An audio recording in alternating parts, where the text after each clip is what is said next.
Hello, everybody. And today I have with me Saumya, who recently scored a phenomenal 665 on the GMAT Focus Edition. Her journey has been a long one in terms of the duration, in terms of the resilience that she had to show, in terms of perseverance that she displayed, and also in terms of her starting ability. Saumya started, like many of us, at a 475 and saw a huge improvement, a colossal improvement of 190 points, and ended up with a 665 with some wonderful subsectional scores as well. So she's here to help all of us understand some pivotal moments of her journey, the rights and the wrongs, what helped her, the most important bit of her journey, which was mental resilience, the last few days of her journey, and the test experience. So she's here to share all of this with all of us. And I request all of you to keep your eyes and ears open because there's a lot of insights coming your way. So Saumya, thank you so much for doing this. Welcome to this session. How are you doing? I'm doing great, feeling really good after giving the exam. And yeah, it has been quite a long journey, but I would say that it was worth the investment in terms of the time I gave. And I think probably, so this was like as you know, this was my first attempt giving it. And from my starting score, which was 475 till to the 665 I spent around 5 months to actually get that score. So I think it was worth the time investment and worth the hard work, and feeling really good about it. Right. Again, I mean, accomplishing this on the very first attempt is something that people dream of, right? And you did it. So again, that's, I think, the icing on the cake, right, for you, because people want to get done with GMAT as soon as possible and then focus on the applications bit, and you're done with it. So kudos to you on that. So I remember the last few days where we were trying to catch up with whatever was left to be done. But I remember you being extremely calm and composed and taking it easily and not trying to jump the gun, jump the steps, doing things ideally, which speaks volumes about your mental strength, right? But I want to know, how did you feel when you saw that score pop up on the screen, 665, first attempt? What was going on here? So, I was a little bit shocked. When I saw it, I was a very positive shock. For a second, I didn't believe it because, my mocks, a couple of weeks before the mocks, I was not doing as well, and I honestly did not expect it. And GMAT as a test, right? It gets harder as you go. If you're getting things correct, it starts getting hard, and that kind of starts playing in your head, right? Because if things are getting hard, it's taking longer for you to do a question, and it kind of makes you think, okay, what am I missing? And that kind of starts playing in your head. So that's something that I had observed in my mocks, that, the question, as the questions were progressing, it was playing in my head. And I kind of decided that when I'm going for the exam, I'm going to take it one question at a time, one section at a time, and just see what happens. So for example, for me in verbal, I found verbal incredibly hard towards the last few stages. And in fact, I was not able to even complete my verbal. And that could have had a very bad impact on me had I not kind of developed that mental resilience in me. So I went from verbal to quant. Quant was my second section.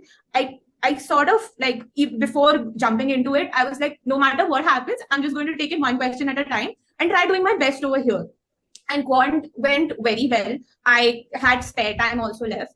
And then from there also I took that, okay, now my thing is I need to do well in DI and not to get overconfident by what happened in quant, not to get discouraged by what happened in verbal, just try to do best for DI. And that's what I did. Again, DI went sufficiently well. I had a little bit spare time also. So I think in that sense, right, the entire strategy of taking it one question at a time and not getting demotivated by one question or by one section, or even in my mock stages, I think one thing I used to do was I used to have a lot of I'm a nervous test taker. I do kind of have panic I start panicking when I'm not getting things. So kind of in that last few days, I kind of made I kind of got okay with the idea that, what, maybe you don't know a question. Maybe you don't know that question, and maybe you have to kind of compromise on that. Just try your best. If you don't know, then don't spend too much time on it, because you might actually lose out on something else. And I think once I'd done that, and kind of another thing I did was I really wanted to be done with GMAT as soon as possible. And I think that's the case with a lot of students. But I kind of made a pact with myself that, okay, fine, even if it does not do, I know where all I would have to improve after this. I would have taken an exam, I would know the insights from it, and I would know what happens that day. So that, again, really helped me kind of be okay with the fact that if I don't do well, it'll be okay. And I'm not in a helpless state of, I don't know what to do. As long as you have a path ahead of you, you can get to it, even if it takes a little bit longer. So those were a couple of things that especially in the last few days that I did with, like, I kind of made myself believe in that. And I think that really helped. And more than that, I think one thing I'll always recommend anyone to do. So that's something that I had kind of learned from my school days. There is no point there's no point revising things, studying a lot one day before the exam or like just before the exam. I had done as much course I could do. I had solved as many questions I could do. But after a point of time, it's your mental state that plays a greater role than the amount of questions you've done. So I had a very good night's sleep. I did not study I did not study after like 10 p.m. or 11 p.m. on the night before my exam.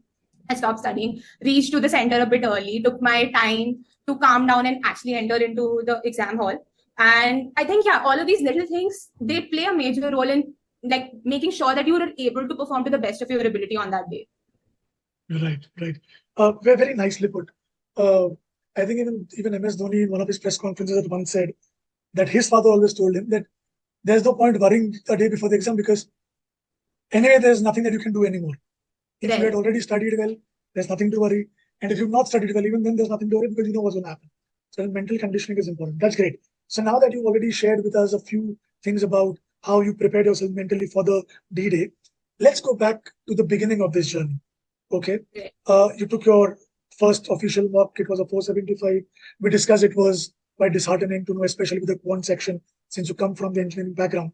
But let's speak about the verbal bit because you started with the verbal section on the platform. When you began with the verbal preparation, what challenges were you facing initially before you started the preparation? So I think before I started the preparation, right, when you kind of look at any, be it critical reasoning or be it reading comprehension, the way the passages are structured, it feels quite overwhelming when you read it. Even if you read some of the question stems, you don't really, if you kind of read it in one go, you won't understand it. Right. And I think this is where the way eGMAT is structured, right? You have the master comprehension first, where it kind of tells you like how to kind of break down each statement and take what you can from it. Again, so that's where I think a lot of people struggle, where, when you're reading something, you're not able to either visualize it or understand it or break it down. And then you kind of start doing the questions. And GMAT is really good at testing your ability to actually break down that argument and kind of visualize it. So if you've not done that part correctly, you are not going to get the question right, no matter what. And I think that was the difficulty that I was facing, right? Like I was reading, but I was not able to fully extract the entire meaning from it, probably draw out the inferences that were needed. And that's when I think kind of I started with master comprehension. It is worth spending its time on because you do realize, okay, where should I pause and read? And like, it's also worth revisiting these things, like even when you later stages, right? When you start, even if later on you're doing good and some, like you have, you kind of go out of practice after a bit of time. Sometimes when a question is difficult, reinforcing you to actively do that helps a lot. So I think that's one big place where it helped me to actually read things, visualize them, and then go forward with it. The other thing, like critical reasoning is not something that we have ever been tested on normally, right?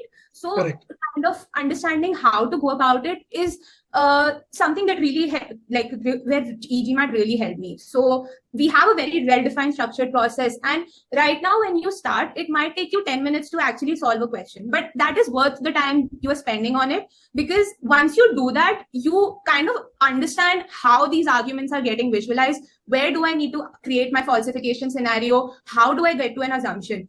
And like in the initial few days, if you spend like a lot of time, it took me a lot of time to actually go through my critical reasoning course. Probably like someone might be able to do it much faster, but I think because I spent that much amount of time, I was able to understand how to actually approach CR questions. And once you know it, then it doesn't take you that long to do it. But building that ability is very important. And it is like pretty evident here, if you can see on your screen. This is how you did well on the medium cementing part after taking your time on the CR course, learning what the process suggested. I mean, this is flawless, okay? I don't see a single stumbling block here, a single low score, which is, again, commendable. It's a testament to the way you worked on the foundation. You look at these scores here. These are like phenomenal scores. and heart cementing is genuinely hard. I mean, I'm sure you can vouch for that. Yeah, So, yeah. Saumya, what exactly was pre-thinking? If you could just explain with whatever understanding you have, what was it? So for me, I think pre-thinking process, when I looked at it, it became about visualization. How much are you able to visualize the scenario, and how, if you immerse yourself in that scenario, it's very easy for you to kind of identify, okay, where will this thing not hold true? So that's what became, once I started practicing and kind of following that process, it became very evident that right now, what might seem like, okay, a bunch of steps that maybe at the first question are taking very, like, a lot of time for you to do, and you may not be able to do it like to the T. But again, once you start doing it, it's very simply about visualizing the argument, immersing yourself, and kind of from there trying to ask yourself, okay, where will this not hold true? What will help me kind of, if this was a situation in front of me, what would help me believe that this is not going to hold true? Or if this is true, then this will probably weaken my scenario. Or if this is true, then what will strengthen my scenario? All those things became very evident once you put yourself in that scenario. I think that was pre-thinking for me, immersing yourself, visualizing it yourself. Once you start doing that, the rest of the things fall into place. You wouldn't have to, after like doing this for 30-40 questions, the falsification conditions, the falsification scenarios, all of that becomes so easy to you, so evident to you. It's not like you're following a process. It's kind of very evident in your brain as to what is happening. It becomes a part of your routine, I would say. You don't have to put an effort to apply the process. It becomes second nature to you. Exactly. Again, nicely put. Yeah. Right. Was RC also an issue, or were you always good with reading comprehension? I think with RC, it was more about two things that I really kind of struggled with, and that I think I kind of was able to identify. Was number one, like I mentioned, that the passages are structured in a way, especially like, right, I am from an engineering background. So sometimes if a passage is from social science or politics, it might be more difficult for me to kind of extract the meaning out of there, right? So in that case, when you kind of use the reading strategies, you kind of make down those notes. That helps you bridge those gaps that you might be feeling, because one thing is for sure, right? Not every question that you'll see would be something that you know of, right? Like it becomes important for you to, again, immerse yourself with that passage, visualize it, make those notes, and try to get that meaning from there. So I think that's what happened.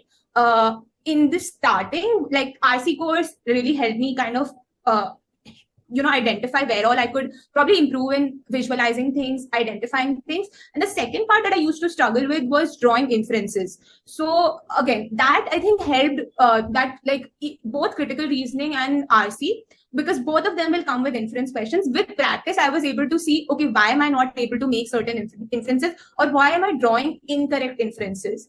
I think over here, I'll also say that the error log plays a huge part, especially because in both critical reasoning and reading comprehension, because there are certain things that you may be kind of taking their meaning in a certain way. You might be taking some inferences which are incorrect. And the moment you kind of start filling your error log, you kind of start identifying the pattern of what all am I doing wrong. Is it, so I think there's a very helpful video on the RC error log, which is explaining like, the level of detail you should go into in order to identify what all am I missing.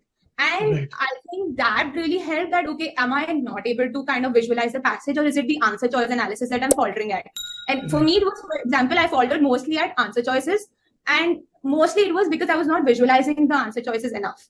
So again, once I was able to identify the pattern, it becomes easy to correct yourself and kind of reinforce yourself to do that process. And once you do that, sooner or later, it becomes second nature to you. Right. And if I can just show your last 20 attempts and the accuracy there, it's phenomenal. You look at this. You when you ended the practice on Scholar Indian just before the test, you were already at the 90th percentile in RC, and you seriously and very sincerely were going through the entire course, and that is something that we can see here. And I think you started with the verbal section on the test also. Right. And ended up with a V82. Right. So fantastic. Super score and fantastic effort. The way you just explained does indicate a lot of diligence, a lot of drilling, to go to the root cause of the issue. Because we always say, when Rajat and Payal mentioned that if a student can build a great error log, the student is destined to be successful, if not today, then later, but very soon. Right? Because diligence is important and error log is a reflection of your diligence. So Saumya, coming to the quant bit of things, you came from an engineering background. Your initial mock score shocked you, as you said, but did it kind of put you in a self-doubt that, am I really good with quant, or were you like always okay that you knew that, if I just go through the course, I would be fine? So I think, this is where I think I would give that eGMAT just beyond, like, okay, there are multiple courses which can give you the question banks, but I think this is where I would say that eGMAT kind of gave me hope and pushed me, because like I said, right, I was very disappointed seeing my score in the first mock. I could not believe it. And then I think one great thing about eGMAT, and that's for all the sections, not just for quant, is there is this, like, I think P.A.C.E in all her videos and whatever solutions you see, there's always like, do not get overwhelmed with the question. Just follow the process. As long as you stick to the process, you will be able to solve. And I think that really is one thing that, kind of helped me not feel disappointed. Like, even, when you start doing the course, there are going to be days where you are able to grasp something very quickly. You're able to do very well. But there are going to be days, certain things are going to be harder for you. For me, for example, algebra was much easier in a module to complete, but word problems was something that I struggled with. It was a little bit difficult for me to get to word problems. Some of it was inherent fear of compound interest, simple interest. Those things kind of intimidated me. And like, I was like, even when I was practicing, I was not able to get to where I wanted to. But at that point, I was like, don't get rejected. Even like, right, when you do the practice quizzes on the portal, after a certain point, if you're not able to reach a certain, like, for example, the threshold is 80% and you're only able to reach 66%, even then, like, there's a video telling you, don't get disheartened. Just try again after a bit of time, like, see where you've made the mistakes and then try again after a bit of time. I mean, it's a very small detail, but I think it really helped me, because I was like, okay, yeah, I can do this. It's not that big of a deal. Today, maybe I'm not able to. Tomorrow, I'll come back to it and do it. I know that might not be a very coveted feature of the portal, but that is something that kind of helped me keep myself motivated. And the other thing that I kind of noticed, like, again, this is where the error log plays a big part, right? Because what I found was that it's not the ability that I'm lacking. It's not like I'm solving things incorrectly. It is that I'm not drawing certain inferences, I'm not translating, or I'm missing on certain constraints. In a number properties question, it could be something like, it's given to you that it is a positive integer and you're taking the fractional amounts, or you're taking the negative integers also into play. Similarly, same thing could happen for you when you're doing an inequalities question. Maybe you're missing out on those things. And when you look at it in that sense and you kind of put it down in the error log, it obviously helps you to revisit it back and, kind of see, okay, this is where I went wrong. But the other thing that I believe is, once you write it down, you become more conscious about it. So, like, I kind of identified in each of the sections. So number properties, I identified all cases is the process scale that I need to master. This is where I'm faltering at. Word problems, it became the translate process scale. In algebra, it became about taking the constraints. And this also consciously kind of went on to every mock I gave, the real day exam also, that if I identify that this is a question from this part of the, this is what it's trying to test me at, I am more conscious about applying that process scale over there. Right. You just mentioned something that has stuck with me. You mentioned that you watched a video where P.A.C.E says that, no matter what you score or whatever performance happens on a particular file, don't get dejected, and as long as you stick to the process, you will find the right results. I have something that supports that, and you just mentioned about WP, which happened to be something that you were struggling, and let me just show this to you also, along with everybody else. Give me just a minute. So here we go. So this is your WP course, okay? When I look at the journey view, which is a new added feature on the portal that indicates how diligently a student is going through a particular file or a particular course, and you look at these grades, there's not a single B or a C. This is for a course that you were struggling with. But these grades tell me that you did not stop using the process. You stuck with it diligently. And you know what is the end result? The end result is here.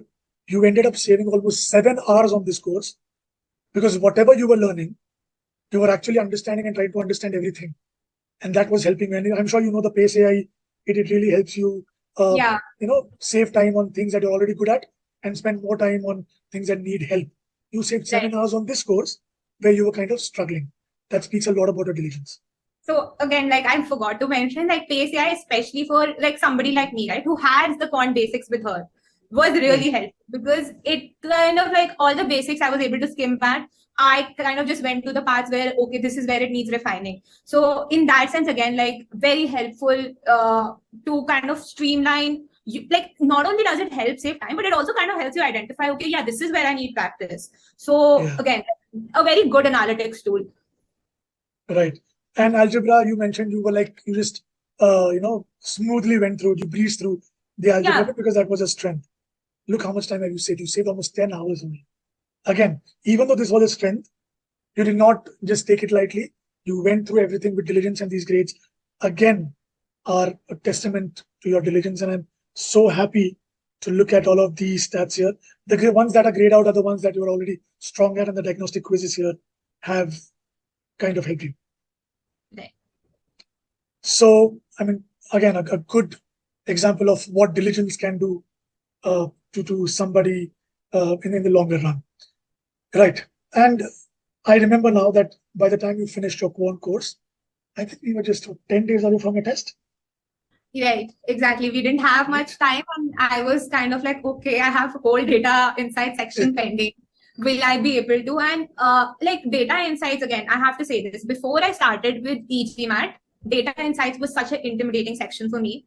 I felt like this is such a difficult section. There are, even though you have the least amount of questions, it still feels like a mammoth task to actually be able to complete the questions in the given time. So I was so nervous, and I was like, okay, will I be even able to complete? Is it even a smart decision right now to go and give the test when I have so much pen? But I think that's where you talked to me and you were like, you know what, take it one day at a time, and whatever you do to the best of your ability. Do not stray away from the process. And again, I think that really helped me. The suggestion that I gave at that moment was out of my knowledge that came from playing sports all my life, because it is one field or one area where you cannot help but focus on what you have on your plate right now. You cannot think way ahead of where you are. You cannot focus on the past because you'll only screw your present. So whenever you find yourself in that situation where you don't know what to do in the future, it's always better to focus on one day at a time and try to make things simple. That's all you can do. You can't do much. And that's what I try to tell you also. And the initial bit of the interview that we are just doing, you didn't mention about that already, that you were just focusing on one question at a time. You didn't let the previous sections affect you. And these are small things, Saumya, but I'm sure a lot of people are learning a lot from what we're discussing right now. And now when you've spoken about DI being the most difficult and intimidating section, and you did not have time, you had all the reasons to skim through the section. But once again, you did not disappoint me as such, as your mentor, and you look at your journey view for GITA. This is a GITA course. Most of the grades are A grades. Again, indicating that you were literally taking it one thing at a time and doing it with all your honesty and integrity. And that's why the score you have, right? There's a lot to learn from your journey. And let me also show people your cementing performance on the DI course, especially TPA, because I think GITA was telling you for you, but by the time you reach TPA, you had understood what it takes. So yeah, this is where again I'll say the GITA error log process is very good. I think like I was not doing well in GITA at all. For me, it was very difficult. Like I think I was spending also a lot of time in solving the questions, and it was a little harder for me. But after the cementing course, like number one, I think the modules, the way DI modules are constructed, the vast variety of questions that are given, after you're done with it, I think there is no question that GMAT can throw at you which you don't know how to solve.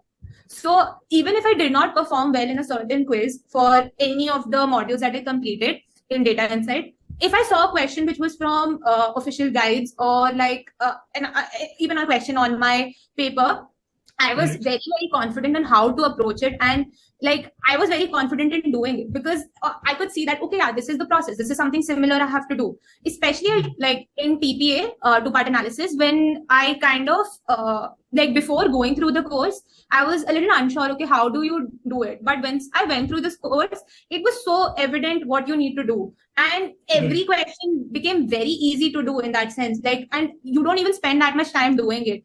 In fact, two-part analysis became my favorite kind of questions to attempt, actually. It was so much fun to do them. And similarly, for data sufficiency, before doing this course, I was like very nervous as to how to approach, like, how will I get these questions correct? But once you go through the course, it was like, okay, this section is actually easier than quant. Because, okay, you are asking a lot more, like in, for example, in two-part analysis, technically you're solving 2 questions, or in table analysis, you're technically solving 2 or 3 questions.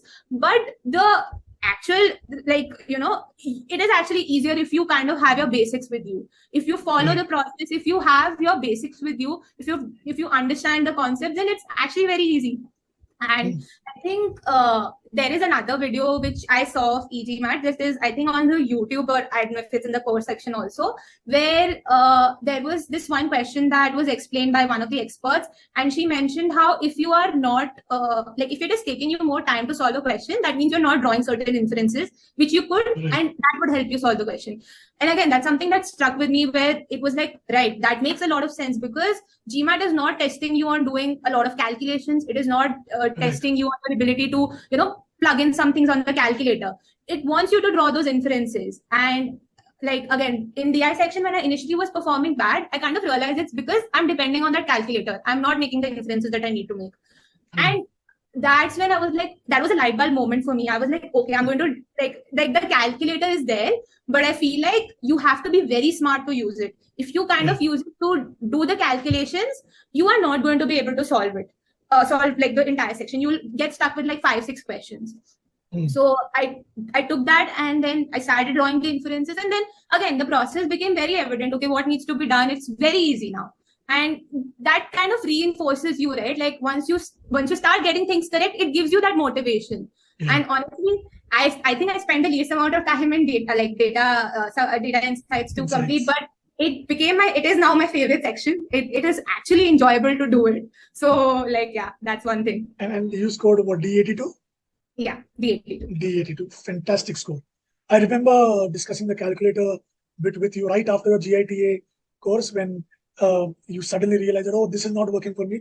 Let me try this. And I mean, from then, your DI journey was like a cakewalk. Even though you couldn't finish it completely, you really did well. And I'm sure I showed a bit of your performances on screen, which I can again show. Your DS, medium and hard cementing performance. And then, of course, this was your TPA performance. So good job, super job here. Let's talk about, oh, you're saying something, please go ahead. Yeah, I wanted to give you credit for one thing that you told me, like, take it one step at a time, right? So even though I didn't have much time left, even then I was able to finish 3 sections within the DI and actually even start MSR. I was not able to complete MSR, but I was able to do some of the questions and some of the videos. But yeah, like one thing that you kept saying, whatever you do it with full diligence, do it to the, like, make sure that, you're not leaving any gaps over there. So I want to give you credit that because you told me, I think that's why I was able to give that, get that score. Thank you so much. You're just too kind, but I think you deserve all the applause over here. So that's okay. I was just trying to do what I should have. So Saumya, we will now discuss about the last mile push program. I mean, the term itself is so self-explanatory that it's the last mile and you need to push hard. And that is when you actually need somebody to speak with, somebody to just, give ears to what you're going through, to just listen to you, your apprehensions, your nerves. And I was really happy to get you on board in my last mile push cohort. I think you've already given me a bit of credit for a few things, but if you have to just summarize how the last mile push was for you, a few learnings, a few gains, that would be great.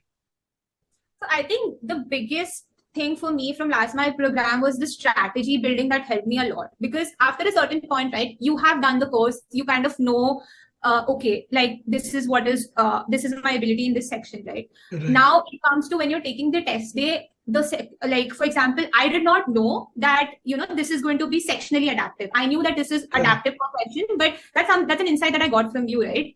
And from that, we kind of developed the strategy as to how I should attempt my sections, what works for me. So that was one thing where, again, right, like you have experts who have kind of like who have the data, who know what to do, and like it really helps you kind of fine tune your approach to the paper.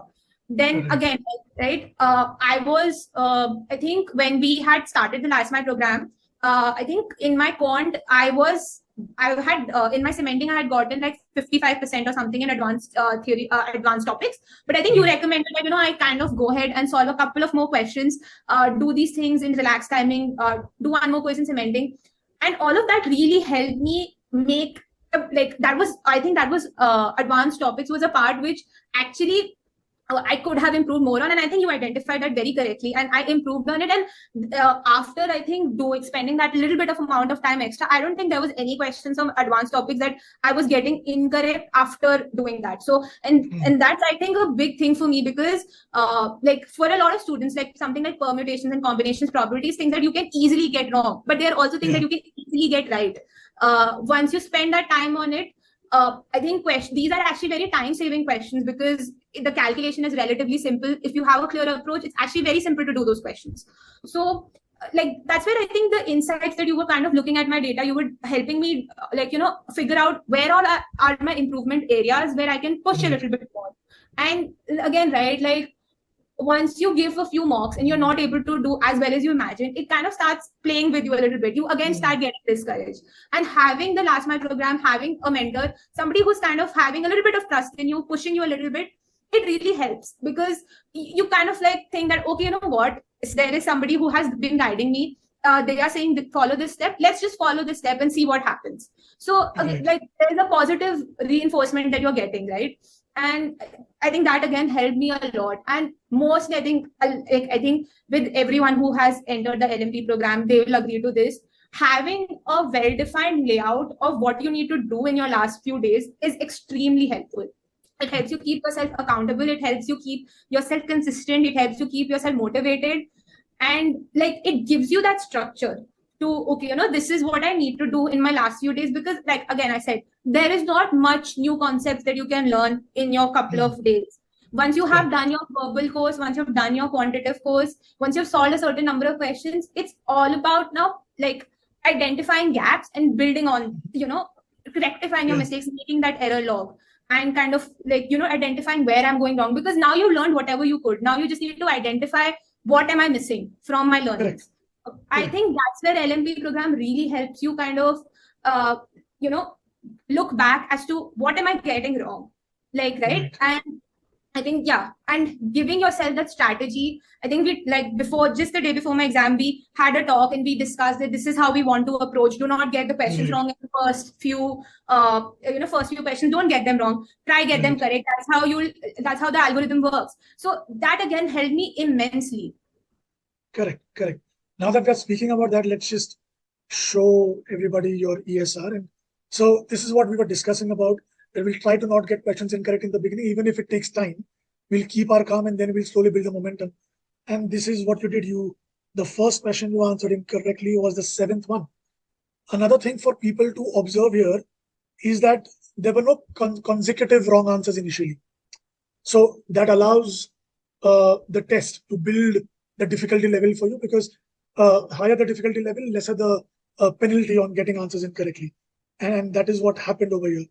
Unfortunately, you couldn't answer these 2 questions, and probably because of that, you ended up with a B82. Otherwise, I think the way I see things here, you could have maybe achieved a B83 or a B84. You agree with it, I believe. Right, I absolutely agree with that. But yeah. Right. But I mean, and I think we are kind of stuck to the strategy. Please go ahead.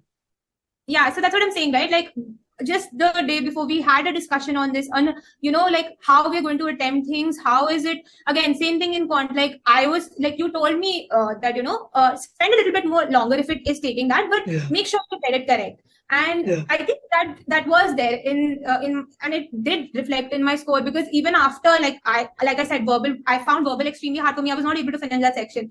I was Right. expecting that I would get that would have a huge penalty and I would not even get to where I am. But again, Right. because maybe I had gotten that initial few questions correct, it did not affect my score as much as it probably could have. So I think Right. that becomes really important. And again, like that's where LMP helps you, because it makes, it kind of makes you understand how is the algorithm, how you can leverage the algorithm to work the best for you and get you your best Right. score. So Right. Right.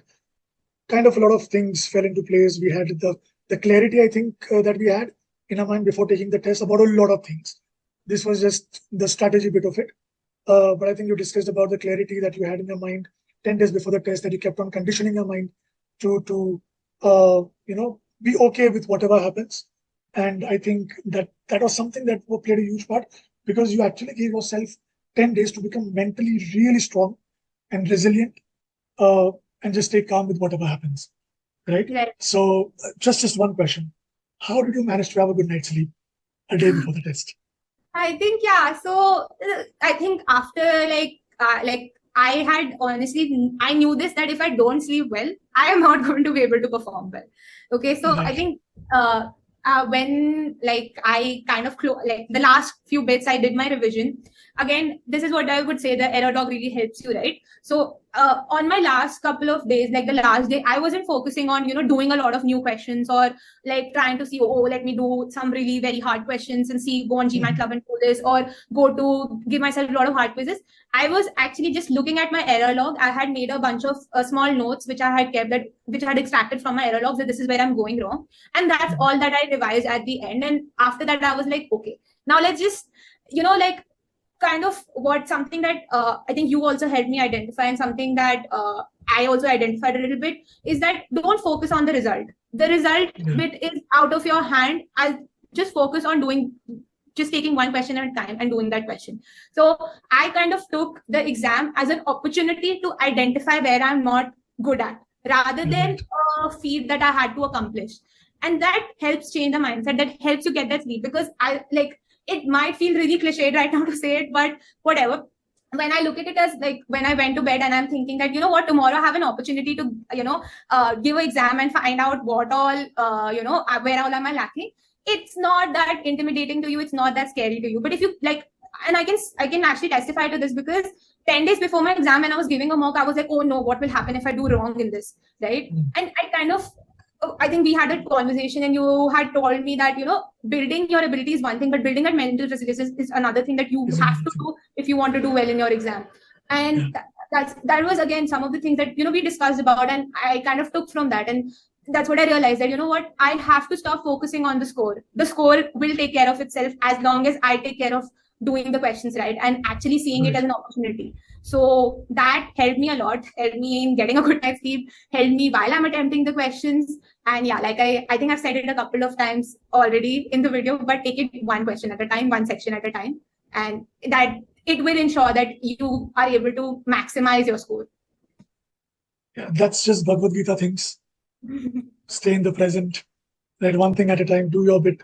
But certain things that you just said, they're going to stay with me, especially when you said, when I was going to bed, I just told myself tomorrow is an opportunity to know where I lack, instead of piling up the pressure that I need to get the score, right? So when you are like score driven, you may not really end up where you want to see yourself. But when you're process driven, the result is in front of you. And I can testify to this because I work with so many GMAT aspirants. Most of the people who end up succeeding like you are the ones who go with the fear, with no fear of failure, right?